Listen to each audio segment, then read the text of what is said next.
Paradise വ്ലോഗിലേക്ക് സ്വാഗതം. ഞങ്ങൾ ഇന്ന് വന്നിരിക്കുന്ന ഒരു കുക്കിംഗ് വീഡിയോ ആയിട്ടാണ്. അപ്പോൾ ഞങ്ങൾ ഇന്ന് ചെയ്യാൻ പോകുന്നത് പപ്പടക്കറിയാണ്. അതെ, നമുക്ക് പപ്പടക്കറിക്ക് എന്തൊക്കെ ഇൻഗ്രീഡിയൻസാ വേണ്ടിയെന്ന് നോക്കാം. ഉപ്പ് വേണം, മസാലപ്പൊടി വേണം, പൊടിക്കാത്ത മസാല, വെളുത്തുള്ളി, പപ്പടം അരിഞ്ഞത്, മുളക് പൊടി, മഞ്ഞപ്പൊടി, മല്ലിപ്പൊടി, വെളിച്ചെണ്ണ, കറിവേപ്പില, കടുക്, പിന്നെ തേങ്ങ ചിരകിയത്. ഇത് നമുക്ക് വറുക്കാനാണ് നമ്മൾ ഇത് ഉപയോഗിക്കുന്നത്. പിന്നെ ഉരുളക്കിഴങ്ങ് വേവിക്കണം. ഉരുളക്കിഴങ്ങ് വേവിക്കുമ്പോൾ ഉപ്പും സവാളയും ഇഞ്ചിയും കൂടിയിട്ടാണ് നമ്മൾ ഇത് വേവിക്കേണ്ടത്. ചട്ടി ചൂടാവുമ്പോൾ നമുക്ക് തേങ്ങ ഇട്ട് കൊടുക്കാം. തേങ്ങ നല്ലോണം ബ്രൗൺ നിറം വരുന്ന വരെ നല്ലോണം വറുത്തെടുക്കണം. ഇപ്പോഴേ വെളിച്ചെണ്ണ നമ്മൾ ഒഴിച്ചു കൊടുക്കരുത്. അത് കുറച്ച് അതിൻ്റെ വെള്ളമൊക്കെ വറ്റി കഴിഞ്ഞ ശേഷമേ മാത്രമേ നമ്മൾ വെളിച്ചെണ്ണ ഒഴിച്ചാൽ മതി. ഇതിൽ നല്ലോണം ബ്രൗൺ നിറം വരണ വരെ വറുത്ത് കൊടുക്കണം. ഇത് ബ്രൗൺ നിറം നമ്മൾ ആയി വന്നപ്പോൾ വെളുത്തുള്ളിയും വെളിച്ചെണ്ണയും ഒഴിച്ച് ഒന്നും കൂടി ബ്രൗൺ നിറമായപ്പോൾ നമുക്കിനി പൊടികൾ ആഡ് ചെയ്യാം. ആദ്യം മല്ലിപ്പൊടി, നമുക്ക് ഒരളവിനനുസരിച്ച് മല്ലിപ്പൊടി ഇടാം. അത് കഴിഞ്ഞ് കുറച്ച് മഞ്ഞൾപ്പൊടി. നമ്മൾ ഉരുളക്കിഴങ്ങിൻ്റെയും പപ്പടത്തിൻ്റെയും തേങ്ങയുടെ അളവനുസരിച്ചിട്ടാൽ മതി. കുറച്ച് മഞ്ഞൾപ്പൊടി. ഇനി നല്ലോണം ബ്രൗൺ നിറം ഒരു നല്ലൊരു സ്മെല്ല് വരും. ഇത് മൂക്കുമ്പോൾ നല്ലൊരു സ്മെല്ല് വരും. അതുവരെ ഇതൊന്ന് നമുക്ക് വാട്ടി കൊടുക്കാം. ഇനി നമുക്ക് മുളക് പൊടി ഇടാം. എരിവിനനുസരിച്ചുള്ള മുളക് പൊടി. എരിവ് കൂടുതൽ വേണമെങ്കിൽ കൂടുതൽ മുളക് പൊടി ഇടാം, കുറവാണെങ്കിൽ കുറച്ച് മുളക് പൊടി ഇടാം. ഇതൊന്ന് മൂത്ത് വരുന്ന വരെ നമുക്കിത് ഇളക്കി കൊടുക്കാം. ഇനി കുറച്ച് മസാലപ്പൊടി നമുക്കിതിൽ ആഡ് ചെയ്യാം.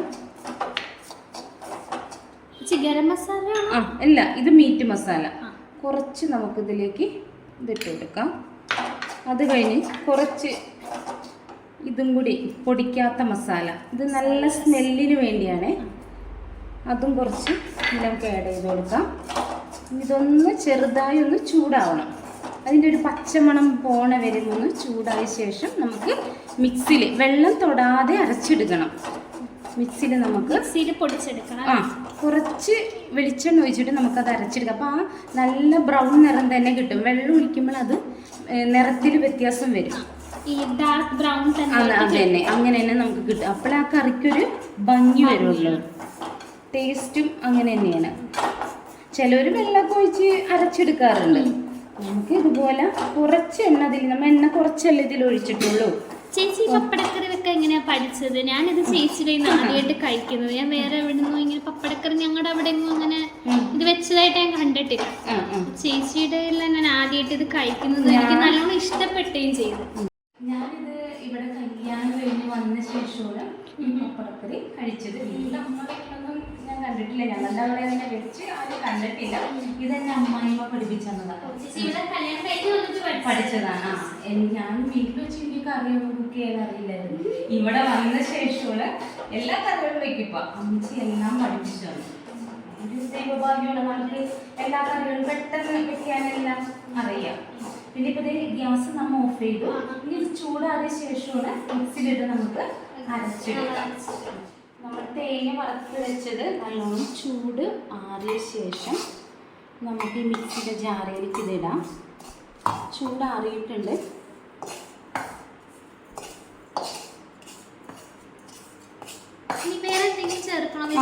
ഇതിലേക്ക് വെള്ളം ഒഴിക്കരുത്. വെള്ളം ഒഴിച്ച് കഴിഞ്ഞാൽ നമുക്ക് ആ കളർ കിട്ടില്ലല്ലോ. നമുക്ക് കുറച്ച് വെളിച്ചെണ്ണ, നമ്മളിതിൽ കുറച്ച് വെളിച്ചെണ്ണ ചേർത്തിട്ടുള്ളൂ. വളരെ കുറവ് വെളിച്ചെണ്ണ ഒഴിച്ചിട്ടാണ് നമ്മൾ ഈ തേങ്ങ വറുത്തത്. നമുക്കിനി ഇതിലേക്ക് കുറച്ച് വെളിച്ചെണ്ണ ഒഴിച്ചിട്ട് അരച്ചെടുക്കാം. വെള്ളം കൂടാതെ അരച്ചെടുക്കാം. അതിൻ്റെ നമ്മുടെ ഉരുളക്കിഴങ്ങ് നല്ലോണം വെന്തിരിക്കണേന് നമുക്കിനി ഈ തേങ്ങ വറുത്തത് അരച്ചിട്ട് നമുക്കതിലേക്ക് ഒഴിക്കാം. നമുക്ക് തേങ്ങ അരയ്ക്കാം. തേങ്ങ വറുത്തത് മിക്സിയിലേക്ക് ഇട്ടിട്ടുണ്ട്. നമുക്കിനി ഇത് അരച്ചെടുക്കാം.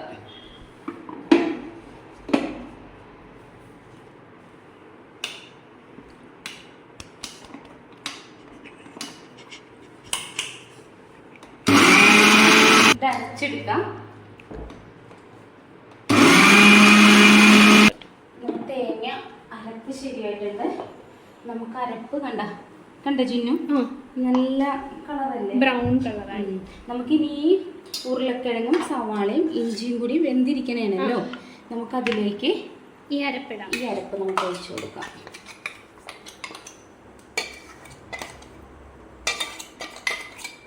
നമ്മൾ വെള്ളം തൊടാണ്ട് അരച്ചാൽ ഈ കളർ കിട്ടുള്ളൂ. നമ്മൾ വെള്ളം ഒഴിച്ചരയ്ക്കുമ്പോൾ വേറൊരു കളർ വരും. നമുക്ക് ഈ ബ്രൗൺ നല്ല കടുത്ത ബ്രൗൺ കളർ കിട്ടൂല. നമുക്കിനിക്ക് നല്ലോണം ഇളക്കി അരപ്പേ ഈ ഉരുളക്കിഴങ്ങിൽ കിടന്നൊന്ന് തിളയ്ക്കണം, ഒന്ന് മിക്സ് ആവണ്ടേ. കണ്ട നമ്മ ബീഫൊക്കെ കറി വെക്കുന്ന ആ സ്മെല്ല് വരുന്നില്ലേ? നമുക്ക് കുറച്ച് വെള്ളം നമുക്കിത് കഴുകി ഇതിലേക്ക് ഒഴിക്കാം. ചിന്ന കുറച്ച് വെള്ളം എടുത്തേ, ചിന്ന കുറച്ച് വെള്ളം അതിലൊഴിച്ചേ. മതിയോ? കറി നല്ല കട്ട പോലെ ആയല്ലോ. പപ്പടവും കൂടി ഇടുമ്പോ ഇരുന്ന് കഴിയുമ്പോ ഈ കറി നല്ല ബീഫ് റോസ്റ്റിന്റെ ശരിക്കും ഈ പോട്ടി എന്നൊക്കെ പറയൂലേ, ബീഫിന്റെ പോട്ടിക്കറി, അതിന്റെ ടേസ്റ്റ് ആണ് ഇങ്ങനെ വെക്കുമ്പോൾ.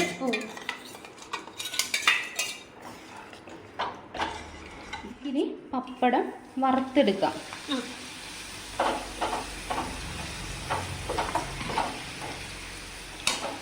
ഇത് ചേച്ചി ഇങ്ങനെ കട്ട് ചെയ്ത് ഇങ്ങനെ ചെറുതായിട്ട് കട്ട് ചെയ്ത് വെച്ചു. ഇതൊന്ന് വറുത്ത് നമുക്ക് കോരിയെടുക്കാം.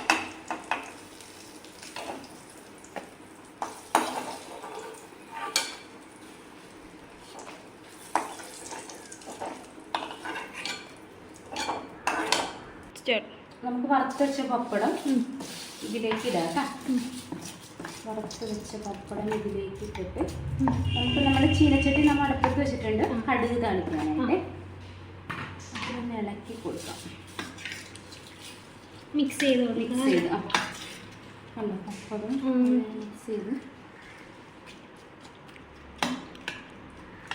മിക്സ് ചെയ്ത് കൊടുക്കാം. അതങ്ങനെ ഇരിക്കട്ടെ. നമുക്ക് ചട്ടിയിൽ വെയിറ്റ് ചെയ്യണോ? കുറച്ചുകൂടെ അങ്ങനെ വെച്ചിട്ട് അത് എടുത്താൽ മതി കറി. ശകലം വെളിച്ചെണ്ണ നമുക്ക് ഇത് നമ്മളിപ്പോ കടുക് താളിക്കാം. ശകലം വെളിച്ചെണ്ണ ഒഴിക്കാം.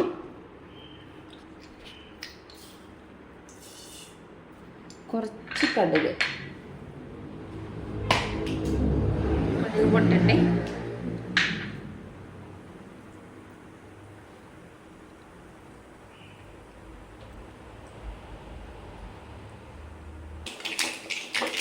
നമ്മൾ കടുക് നല്ലോണം പൊട്ടുന്നുണ്ട്. നമുക്കിതിലേക്ക് നമുക്ക് പച്ച കറിവേപ്പില കിട്ടിയില്ല, കുറച്ച് വാടലുണ്ട് കറിവേപ്പില. നമുക്കിതിലേക്ക് നല്ലോണം കടുക് പൊട്ടി വരുമ്പോൾ പച്ചക്കറിവേപ്പിലായിരിക്കും ഇച്ചിരി അതെ നല്ല സ്മെല്ലും. കുറച്ച് കറിവേപ്പിലയും കൂടി നമുക്ക് അതിലേക്ക് ഇട്ടിട്ട്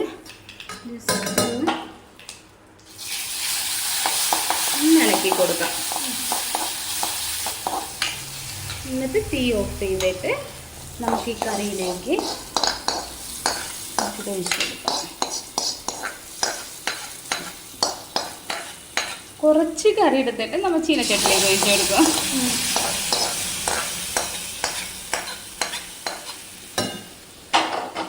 അതിന് നമുക്ക് ഇളക്കി നല്ലോണം ചൂട് പോയിട്ടാണോ സെർവ് ചെയ്യുക അതോ ചൂടോടെ?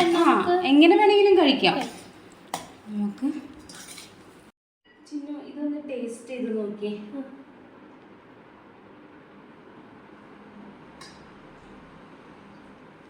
കൊള്ളാം ചേച്ചി. അന്ന് കഴിച്ചാൽ ടേസ്റ്റ് ആണ്. നമ്മുടെ കറക്റ്റ് നമ്മുടെ ബീഫ് റോസ്റ്റിന്റെ ആ മസാലാസിന്റെ ടേസ്റ്റ് ആണ്. അപ്പോൾ ഇതെല്ലാവർക്കും ഇഷ്ടപ്പെടും. അപ്പോൾ എല്ലാവരും ഒന്ന് വീട്ടിൽ ട്രൈ ചെയ്യണേ. ട്രൈ ചെയ്തിട്ട് എങ്ങനെയുണ്ടെന്ന് കമൻറ്റ് ചെയ്യണേ. അതുപോലെ തന്നെ ഞങ്ങളുടെ ചാനൽ ഇതുവരെ സബ്സ്ക്രൈബ് ചെയ്ത എല്ലാവർക്കും നന്ദി. ഞങ്ങളുടെ ചാനൽ ഇതുവരെ സബ്സ്ക്രൈബ് ചെയ്യാത്തവരാണെങ്കിൽ ഒന്ന് സബ്സ്ക്രൈബ് ചെയ്തേക്കണേ. അപ്പോൾ ഞങ്ങളുടെ ഒരു പുതിയ വീഡിയോയുമായി വരുന്നത് വരെ എല്ലാവർക്കും ബൈ.